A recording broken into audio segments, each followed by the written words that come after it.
Welcome to Art Junkie, the podcast that brings you inside the lives of creators, curators, and collectors, uncovering their stories, struggles, and successes. Whether you're an artist, an art lover, or seeking to unleash your creativity, this podcast is your gateway to the vibrant world of artistic expression. And now, with today's hit of inspiration, here's your host, Kathleen Hassan. Let's do it. Go do it. Hi, everyone. This is Kathleen Hassan, and this edition of my Art Junkie podcast is to die for. Today, my guest is Leigh Herndon, a fiber artist in Naples, Florida, who creates silk alchemy by transforming an ancient tradition of dyeing textile into fine art paintings and wearable art. Welcome to the show, Leigh. Thank you, Kathleen. I'm so happy to have you here. I'm actually wearing your art today. Let me show everyone. You make it look good, Kathleen. I'm wearing a kimono with leggings. Each piece is hand signed by Leigh, and this is the artwork that inspired this amazing wearable art. In addition to my beautiful wearable artwork by Leigh Herndon, I'm also wearing earrings created by an artist in Santa Fe called Rose Moore. My daughter-in-law was in Santa Fe with her mother and two sisters, and they went to an outdoor art fair, and she went by this booth and she saw these earrings. She goes, "I knew they were you." So it's extra special. They not only are me, they have a little swirl and beautiful colors that I wear, but they match Leigh's outfit so beautifully. So I just wanted to give a shout out to my daughter-in-law, Carolyn, and to Rose Moore from Santa Fe. Thank you for your beautiful work. And Leigh is also wearing her own wearable art, and this is the artwork that inspired her design. It's absolutely gorgeous. Absolutely gorgeous. Thank you so much. You must be so proud of the work that you're doing. It's amazing. It's just so enjoyable to me. Oh my gosh. You know, every artist has their medium that just clicks. For me, it's painting. Some people are clay.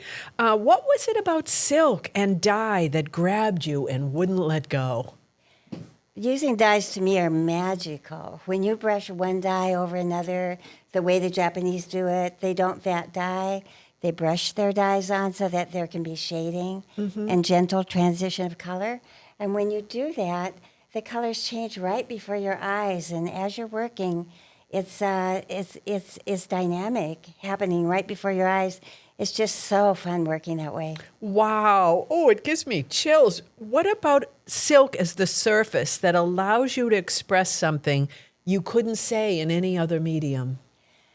When you work with dyes on fabric, it looks totally different than any other kind of painting.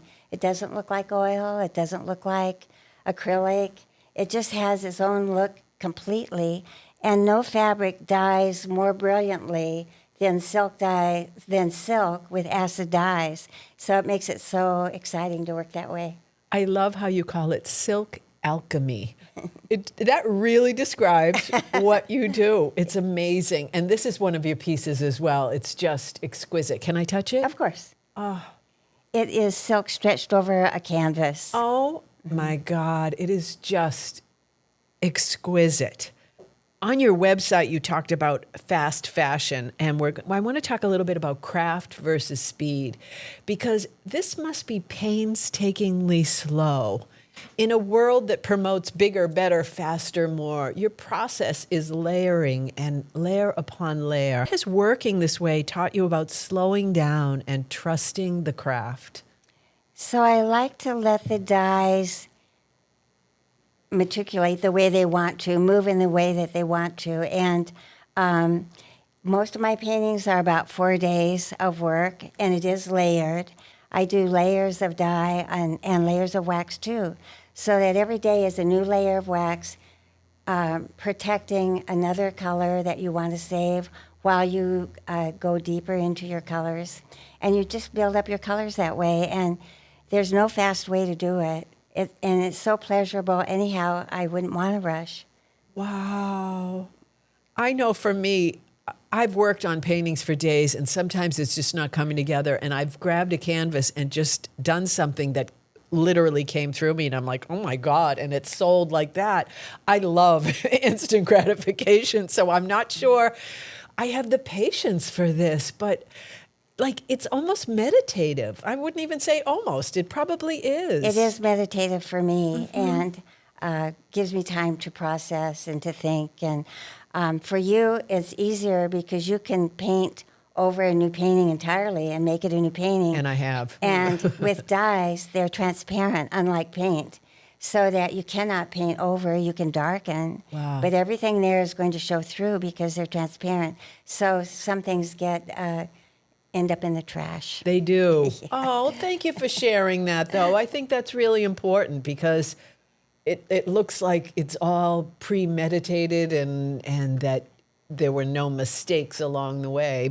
So when you're dyeing silk, are you thinking about a specific story or emotion that you want the viewer to feel? Like I read on your website, the Everglades is a big inspiration for you. So what do you want the viewer to feel, or what emotions are you feeling as you're doing this?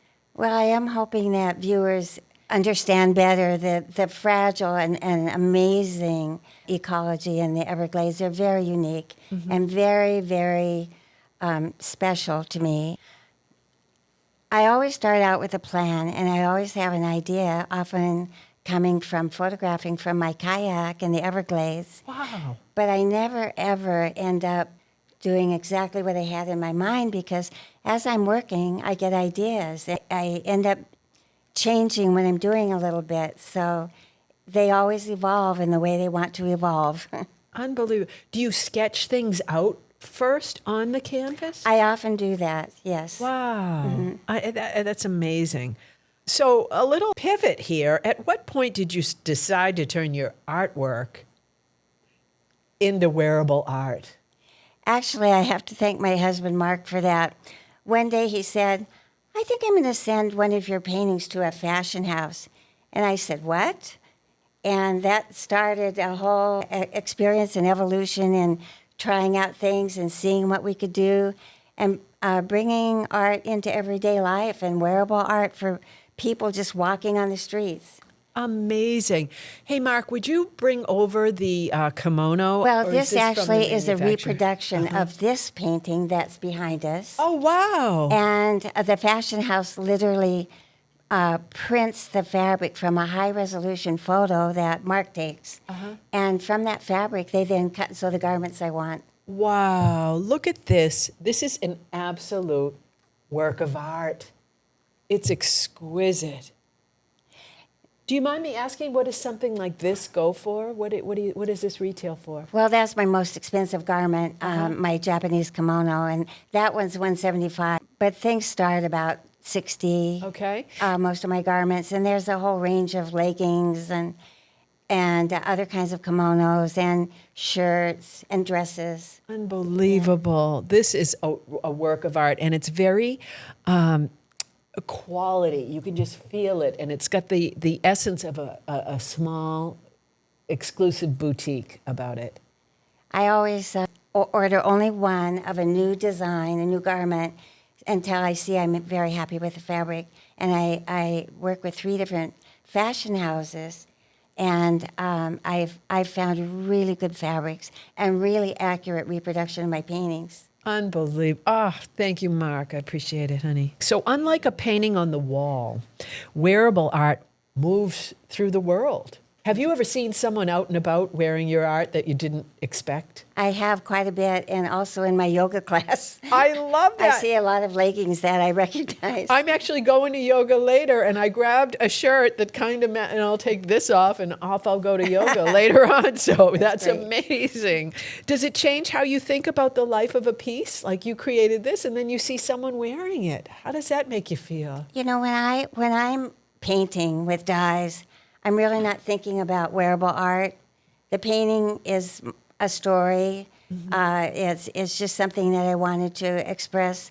So if it doesn't work for wearable art, then it doesn't get used. So that happens to some of them. I just use the ones that really work in creating a garment. Right. When someone chooses to wear one of your pieces, what do you hope they feel as they step out into the world wearing it? I hope they feel special and artsy and like they're wearing something that was really custom created. They're not going to find it at Macy's. Right. It's going to be very unique. Right. I'll never forget. I used to be at Trillium Gallery where Leigh's studio is, and I happen to love leggings. I'm a leggings girl and love this kimono look over it. And I saw this, and I'm generally a thrift store kind of girl, but I said, I have to have this. And shortly thereafter, I had a speaking engagement on behalf of the Naples Art District for Collier Youth Art, or Collier Youth Leadership through the Collier Arts. And I wore this, and I felt like a bona fide artist, but a professional at the same time, because they were kids, they were high school kids. So I wanted to look edgy and not old or stiff or, how do you express that you're an artist and still look relevant to kids? And the kids came up to me afterwards. They were complimenting me, and we made a connection by what I was wearing. Oh, that's wonderful. I'm so happy to hear that. Me too. I love it. And I'm wearing it today for Open Studio. As soon as we leave here, we're going to Open Studio, and I'll be wearing, of course, I'll wear an apron if I decide to paint anything, but but it's fun because you can invite people into your studio and look the part as well. So I'm one of your biggest fans. All right, another pivot, but an interesting one, I think. Your work has been featured in the Smithsonian and on an episode of Criminal Minds. How on earth did these opportunities come about? So start with the Smithsonian. Well, I'm from Montana. Okay. And years ago, the Smithsonian had a Montana exhibit. And I was already dying then. And I was invited to submit a piece. And so that's how that happened. Unbelievable, though. What a feather in your cap, and really beefs up the bio. Oh, my work's been featured in the Smithsonian. And then for Criminal Minds, they were have an upcoming episode that was going to take place in Naples, and they wanted some art that would express the environment around Naples. They went to the Von Liebig, and they got a few names, and they looked at the different websites. Somehow I got chosen, and I licensed 6 pieces to them. Saw 2 pieces early on in the episode that were in a coffee house scene. Mm-hmm. Saw one later that was in the victim's home.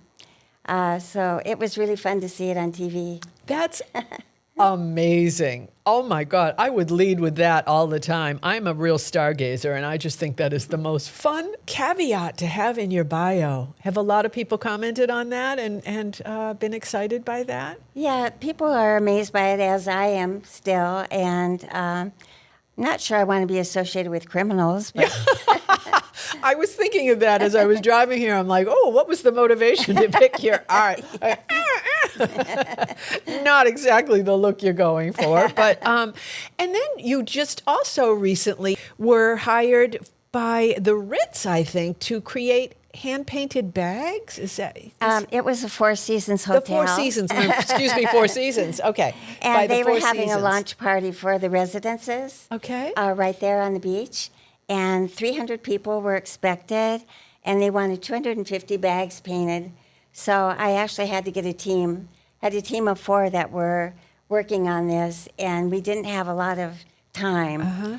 But we also wanted them to be customized, so each bag had a little bit of customization there at the party right in front of the people who were getting the bags. So we had 9 different designs, 3 different styles of bags.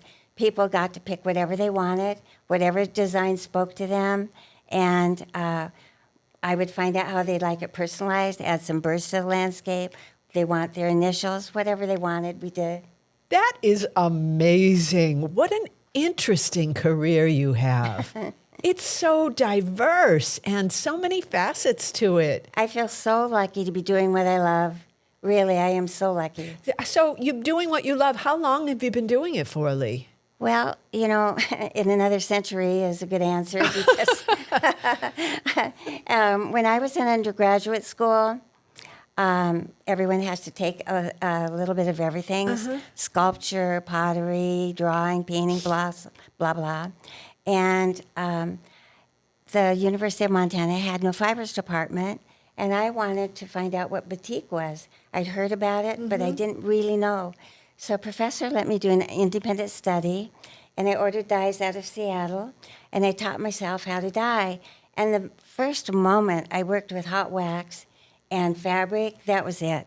I knew that was going to be my medium. And from there, even when I went to graduate school, I was still doing traditional batik. And it was after that I met the woman from who had studied in Japan for many, many years. She came into an art gallery I was working at, and she had written the only book on rosome in the English language, and I believe it still is. And I got into her class at the New Hampshire Art Institute the next week, and I learned the Japanese way of doing it. And it totally changed the way I work, because the shading that the Japanese do, because they don't vat dye. They brush their dyes on with little short badger brushes that are very soft, and they're able to get this gentle transition of color. And I think that adds so much depth to my landscapes. Unbelievable. I want to be you when I grow up. Like, I don't want to downplay my own magical journey, because it's been wonderful, but I did not have one of those moments where you just knew. It sounds so fascinating. I'm so in awe of it. You know, I think everybody has that creativity in them. And all these people who tell me that, oh, they can't do any art, I believe that they haven't tried it. So I think it's so important and so healing and so helpful to be introspective and find out what you can do. I wish everyone would do something. I agree. I teach a painting class at a senior center, and I said, the goal is not to create a masterpiece. It's that while you're doing this, you realize this creativity flowing through you is the masterpiece, that your life and your experiences and what you can then translate is the masterpiece. And I also teach healing art. I've been a Reiki master and hypnotherapist and a life coach and a prayer chaplain for years. So I infuse healing art into everything that I do. But I totally agree with whatever the process, art heals. It absolutely does. It really helps people get centered and to really focus on their thoughts about their feelings about things. I really love for my students' art to all be individual and all be different from each other, because I want personal self-expression. That's what I hope to get out of them. Right. Oh, and especially in this world of social media and Instagram and AI. You know, there's this tendency like, oh, I'll just do what Leigh does, or I'll do or like copying. And that's not expression. Like, to see what comes out of you without judging it. Like, I think we're so hard on ourselves. Yes. Like, oh, you call that a work of art, you know? But to not judge it. I feel like when we judge what we create or even how we look, it's like saying to God, you didn't do good enough with this one, you know? And I want to glorify God in everything that I do. And I think part of that is expressing what's in me and not have to have it be like yours, you know? And that's really important. And I think that's what you do when you teach your students. I love it when I get a student who thinks they can't do anything, and then they find out they've created something really beautiful, and they always do. Yeah. And then when they leave, they feel better about themselves. They found out they had something in them that they didn't know about. Yeah. And that's the fun of it. That's the fun of teaching. It's amazing. It gives me goosebumps. But as far as healing goes, your art is actually part of a movement to heal the planet, because you talk a lot about fast fashion versus this enduring, sustainable art. How do you feel this combats fast fashion and helps the environment with your work? Because all of my wearable art is created one at a time when it's ordered. We don't go with a foreign country where you mass produce hundreds or thousands of pieces at a time, and then a lot of it ends up in the landfill. Yeah. And Yeah. I've read studies about fashion ending up sometimes never worn. It's amazing how much it just gets disposed. Mm-hmm. So I love the idea of ordering one at a time, having it made exactly what you want, and not having the waste. Better for the planet. I love that. I love that. For someone listening, and we briefly touched on this, who may think themselves not creative, what do you hope they take away from the idea that art can live not just on walls, but in the way we move through the world? I hope they discover that when they create art and then wear it. Often they're designing silk scarves, and that way they can share it with the world. How lovely. So that's one of your classes that you teach is hand painting silk scarves? Yes, I teach Japanese batik. My beginning class is everyone creates 3 silk scarves. 3? Yes. Wow. And they grow with each piece that they make because they learn from each piece that they do. So it's really fun for them to find out what they can do. Wow, that is incredible. So you offer classes and teach people this technique. Can anyone, even those who don't consider themselves artists, learn this technique and create something beautiful? Oh, everyone can learn it. And I teach also Japanese shibori. I characterize it as sophisticated Japanese tie-dye. The Japanese were so much more inventive, both in batik and in tie-dyeing, because they came up with so many new ways to manipulate the silk, so many new ways to apply the wax that make it so much more interesting than the traditional batik and tie-dyeing that I learned years ago. They were just very, very imaginative about it.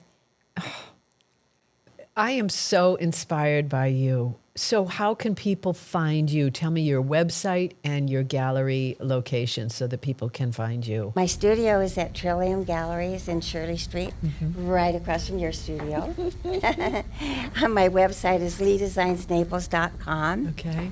I'm there almost every day in my studio working, and people can see hours and a lot more on my website.